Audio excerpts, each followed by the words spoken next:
मैं आपको एक सरल प्रक्रिया सिखा सकता हूं, बस उसे कीजिए। जीवन नाटकीय रूप से बदल जाएगा।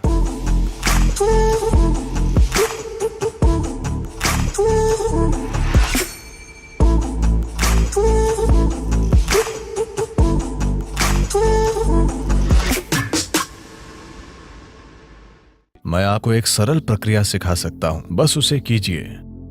जीवन नाटकीय रूप से बदल जाएगा। एक ऐसी बुद्धिमत्ता जिसे आपने कभी सोचा नहीं था कि संभव है, वो आपकी होगी।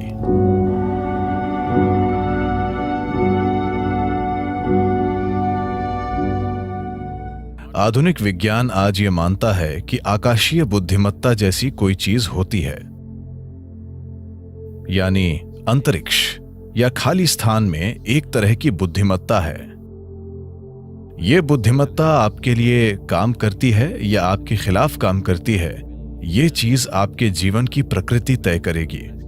आप एक धन्य प्राणी होंगे या बाकी जीवन भर मुश्किलों से लड़ते रहेंगे,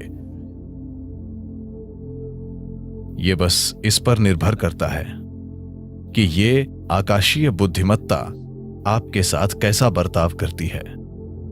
बिना किसी कारण के लोग जीवन में परेशान रहते हैं, है ना? बिना किसी कारण के कुछ लोगों का पूरा जीवन धन्य लगता है। ये बेवजह नहीं है।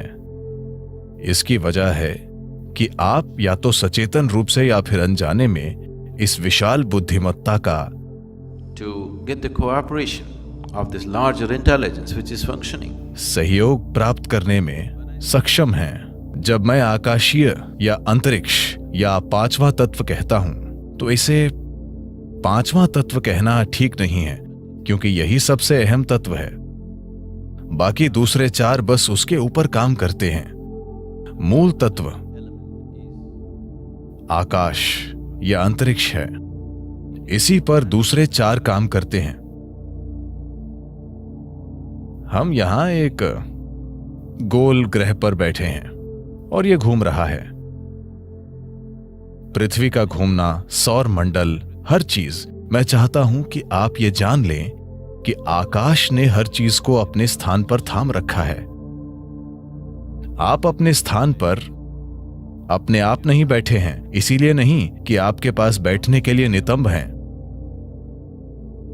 आप अपनी जगह पर सिर्फ इसलिए बैठे हैं क्योंकि आकाश ने आपको थाम रखा है ना? You think it's your buttock? आपको लगता है कि यह नितंब की वजह से है, आपके नितंब से नहीं। आकाश ने आपको थाम रखा है। आकाश ने पृथ्वी को अपनी जगह पर थाम रखा है। यह आकाश है जिसने सौर मंडल को थाम रखा है। यह आकाश है जिसने इस आकाश गंगा को थाम रखा है। आकाश ने ही पूरे ब्रह्मांड को थाम रखा है और कोई तार नहीं बंधा है। बस यूं ही, बस ऐसे ही थाम कर रखा है। अब ये आकाश, अगर आप जानते हैं कि इसका सहयोग कैसे लें, अगर आप जानते हैं कि अपने जीवन में आकाश का सहयोग कैसे प्राप्त करना है, तो आपका जीवन धन्य होगा। मैं आपको एक सरल प्रक्रिया सिखा सकता हूं, जो वैसे भी हमेशा आप में से आधे लोग नहीं करेंगे। आप बस इतना कीजिए। सूर्योदय के बाद सूरज के 30 डिग्री का कोण पार करने के पहले, 30 डिग्री का मतलब इतना, 30 डिग्री के कोण को पार करने से पहले आकाश की ओर देखें और आपको आज थामने के लिए नमन करें। जब यह 30 डिग्री को पार कर जाता है, दिन के दौरान किसी भी समय ऊपर देखें और फिर से नमन करें। सूर्यास्त के बाद एक बार फिर ऊपर देखें और नमन करें। ऊपर किसी भगवान को नहीं, बस आकाश को। आपको आज थामने के लिए बस ऐसा कीजिए।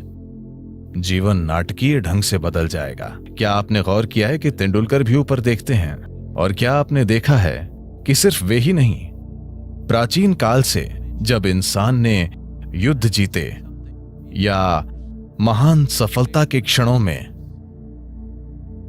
क्योंकि अनजाने में एक एहसास होता है। ठीक है, उनमें से कुछ लोग ऊपर वाले को देख रहे होंगे, पर उनमें से ज्यादातर जो लोग चोटी पर चढ़ने में सफल हुए, माउंट एवरेस्ट पर, तो ये स्वाभाविक रूप से होगा।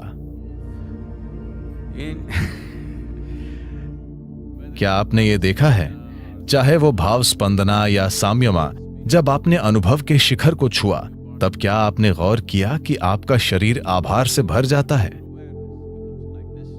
शरीर भी आपकी जागरूकता के बिना ऐसे हो जाता है क्योंकि कहीं ना कहीं एक समझ है, एक बुद्धिमत्ता मौजूद है जो ये पहचानती है। आप इसे सचेतन होकर दिन में 3 बार करें। अगर आपको इससे सहयोग मिलता है तो जीवन जादुई तरीके से चलेगा। एक ऐसी बुद्धिमत्ता जिसे आपने कभी सोचा नहीं था कि संभव है, वो आपकी होगी, क्योंकि एक बुद्धिमत्ता जो आपकी समझ से परे है अभी यहीं पर काम कर रही है ना? क्या ये नहीं कर रही है? ये वो बुद्धिमत्ता है जो ब्रह्मांड को थामे हुए है। ये वो बुद्धिमत्ता है जो सृष्टि का गर्भ है। It is in the womb of that intelligence all creation is happening. उस बुद्धिमत्ता के गर्भ में सारी सृष्टि घटित हो रही है और इसे आपके लिए नकारा नहीं गया है, उस तक पहुंच रोकी नहीं गई है। बात सिर्फ ये है कि आपने अभी उस ओर देखा ही नहीं। बात सिर्फ इतनी है कि आप अपनी छोटी सी दुनिया में इतने तल्लीन हैं। आपका शरीर, आपके विचार, आपकी भावना, आपके हार्मोन ने आपको इतना उलझा दिया है कि ऊपर देखना कभी नहीं होता। आप परे की किसी चीज पर कभी ध्यान नहीं देते क्योंकि ये छोटी छोटी चीजें आप पर हावी हो गई हैं। इसी को हम माया कहते हैं। यही माया है।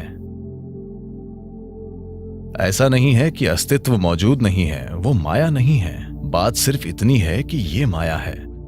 जब कुछ इतना जबरदस्त और शानदार और विशाल घटित हो रहा है तो ये छोटी चीजें आपको व्यस्त रखे हुए हैं और वे आपको ऐसा महसूस कराई हैं जैसे वे बाकी सब चीजों से ज्यादा असली हैं। इस सब का होना, ब्रह्मांड में आज तमामों शानदार चीजें हो रही हैं, बिल्कुल चमत्कारी और शानदार ढंग से, लेकिन विचार का एक छोटा सा कीड़ा आपके सिर में घूम रहा है और आपको व्यस्त रखता है।